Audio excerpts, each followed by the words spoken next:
Vous avouerez que c'est quand même assez étrange que les médias et que les instituts de sondage n'aient pas tiré la leçon de ce qui vient de se passer. C'est-à-dire vous croyez qu'il est judicieux de passer d'un homme providentiel à un autre? Donc aujourd'hui, c'est considéré comme c'est de la compulsion. Freud dirait que c'est de la compulsion de répétition, ça. Oui. Vous savez, quand on passe, quand on parle, quand on met en scène ou quand on invente des personnages providentiels, c'est le signe d'une paresse intellectuelle. Et c'est le signe que l'on met de côté les débats de... Ça veut dire qu'au Parti Socialiste, on est dans la paresse intellectuelle. Non, dans les médias, on est dans la paresse intellectuelle. En 3 jours, il y a eu 4 sondages. Oui. On est assommé par ces sondages. Il faut dire qu'ils ne sont pas favorables. Vous êtes à 8-9%. Ça ne me dérange pas, figurez-vous, parce que je pense que le peuple profond ne se laisse pas manipuler par les sondages et qu'ils en ont assez de l'invention d'hommes ou de femmes providentielles. Et je dirais la même chose si c'était moi qui arrivais en tête des sondages, figurez-vous. Ça a été le cas il y a quelques années. Attendez, parce que je pense qu'aujourd'hui les Français ont le droit d'accéder au diagnostic, à l'analyse, à la comparaison, à la clarification des enjeux, au choix de ce qui va se passer pour la France de demain, à la façon dont l'élection présidentielle va changer concrètement leur vie, sur les revenus, sur les bas salaires, sur les retraites, sur le pouvoir d'achat, on le disait tout à l'heure, sur la mutation écologique qui peut permettre la France de renouer avec la croissance économique, sur la lutte contre les inégalités, sur le fait de remettre debout l'école et la santé, sur les valeurs morales qui doivent quand même revenir au cœur de l'organisation de la société, sur les droits et les devoirs, sur le donnant-donnant, bref, restructurer la société française, lui redonner des codes, des repères, faire en sorte que les enfants à l'école soient correctement éduqués, soient orientés vers la réussite scolaire et le sens de l'effort, que les parents aient la responsabilité d'éduquer correctement leurs enfants, que les responsables politiques donnent l'exemple sur les comportements et sur une éthique personnelle.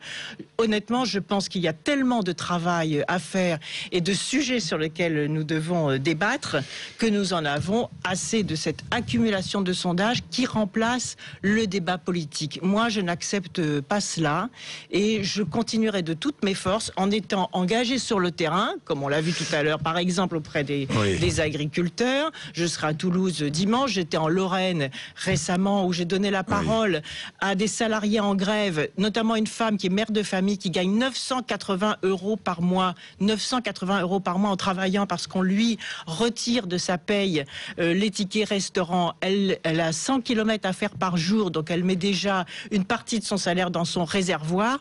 Et aujourd'hui, elle est en grève pour obtenir 150 € d'augmentation. Voilà aujourd'hui la réalité des petits salariés en France. Et pour ça, il y a des solutions.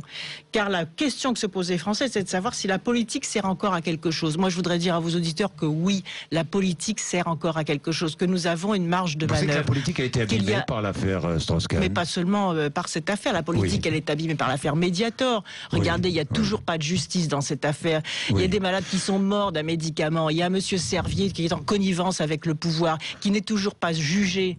Et regardez l'affaire Tapie, 40 millions d'euros d'indemnisation de son préjudice moral. Christine Lagarde ne sera pas directrice générale du FMI à cause de l'affaire Tapie, Ségolène Royal? Je ne sais pas. Je pense en tout cas qu'il faut que les choses soient clarifiées parce qu'on ne peut pas, un pouvoir en place ne peut pas donner 40 millions d'euros à Bernard Tapie sous prétexte qu'il a soutenu le président de la République pendant la campagne présidentielle et ne rien faire pour les victimes du Mediator, ne rien faire pour les victimes de l'amiante, ou si peu, vous vous rendez compte que ceux qui sont morts à cause du scandale de l'amiante ont reçu 15 000 € et Bernard Tapie 40 millions d'euros. Est-ce que c'est juste ça dans notre société? Non.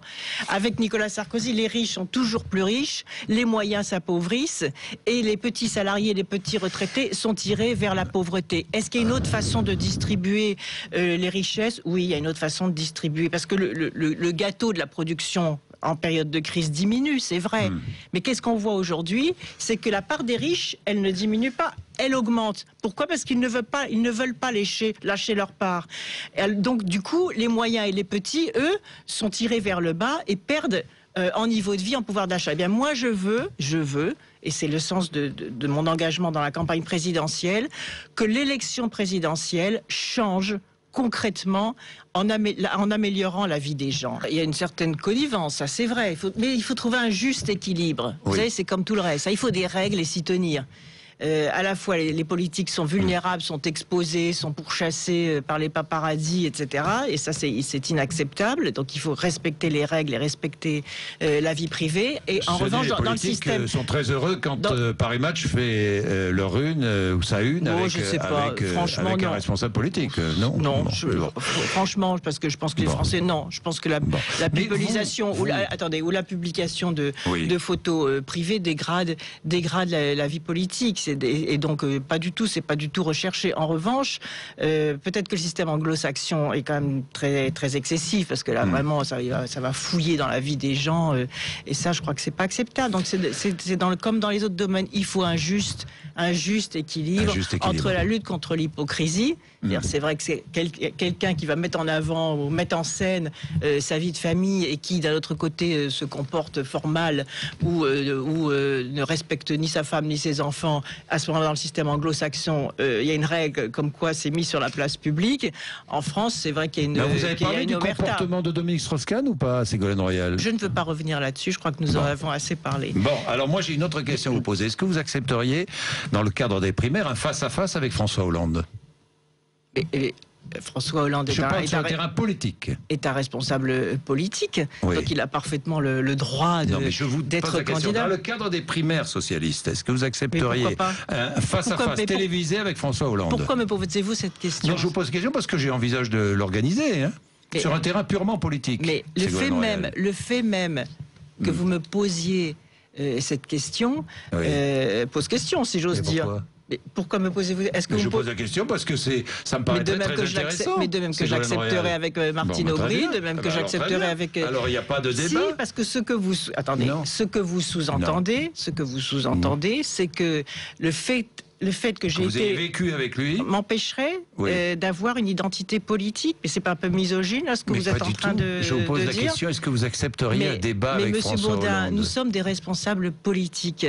Nous avons chacun une identité politique, au même titre que les autres responsables politiques. François Hollande n'est pas mon ancien conjoint. François Hollande est politiquement un responsable politique. Je ne suis pas son ancienne conjointe politiquement. Je suis une responsable politique avec mon identité politique, et nous avons des différences politiques très importantes sur la conception de la gouvernance, sur les priorités qu'il y a à mettre en avant pour redresser le pays, sur le contenu de la réforme fiscale. Moi, je ne suis pas favorable, par exemple, à la hausse des impôts que François Hollande recommande. Et d'ailleurs, en tant que présidente de région, je suis la seule à ne pas avoir augmenté les impôts depuis 6 ans. Je suis la seule à ne pas avoir prélevé la TIPP sur l'essence parce que je ne voulais pas justement baisser le pouvoir d'achat des gens. Et donc voilà, nous avons des différences, et même si nous faisons partie du même socle socialiste et que le projet socialiste nous est commun. Donc j'ai des différences avec Martine Aubry sur la question de l'immigration. Je suis beaucoup plus rigoureuse sur la question de la lutte contre l'immigration, notamment de la lutte contre l'immigration clandestine, parce que j'estime qu'elle pèse sur les catégories populaires qui sont déjà dans des quartiers qui sont en difficulté, et que ça pèse sur les étrangers en situation régulière, parce que du coup certains employeurs qui se comportent mal font une pression à la baisse des salaires si l'immigration n'est pas contrôlée. Donc vous voyez que nous avons en effet des différences, et c'est bien la raison pour laquelle il faut revenir rapidement au débat d'idées, pour que les Français puissent choisir et que ce ne soit pas les sondages qui imposent au peuple français le choix démocratique auquel ils ont droit.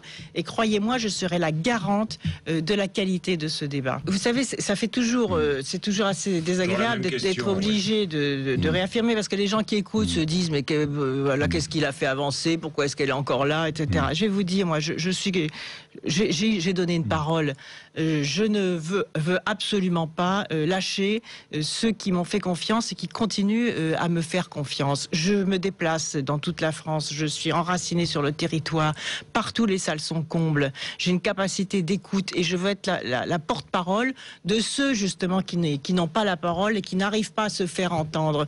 Et je veux leur dire qu'à l'expérience de mes responsabilités politiques, de celles que j'ai eues, dans lesquelles j'ai toujours été inspirée et guidée et poussée en avant par la morale de l'action, c'est-à-dire par le souci de me dire tous les jours qu'est-ce que j'ai changé pour améliorer la vie en France, pour les Français, pour faire avancer le pays. par rapport aux responsabilités politiques que j'avais. Je le fais actuellement dans la région que je préside.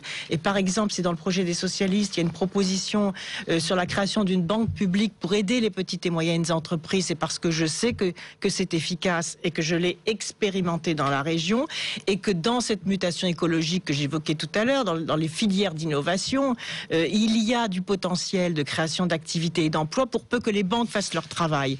Et comme elles ne le font pas, ce que je réformerai, une des premières décisions que je prendrai si je suis élue présidente de la République, ce sera la réforme du système bancaire pour obliger, comme c'est le cas aux États-Unis d'Amérique, pour obliger les banques à enfin faire leur travail pour lequel elles sont payées, c'est-à-dire aider les petites et moyennes entreprises à se développer, à innover et à augmenter les salaires.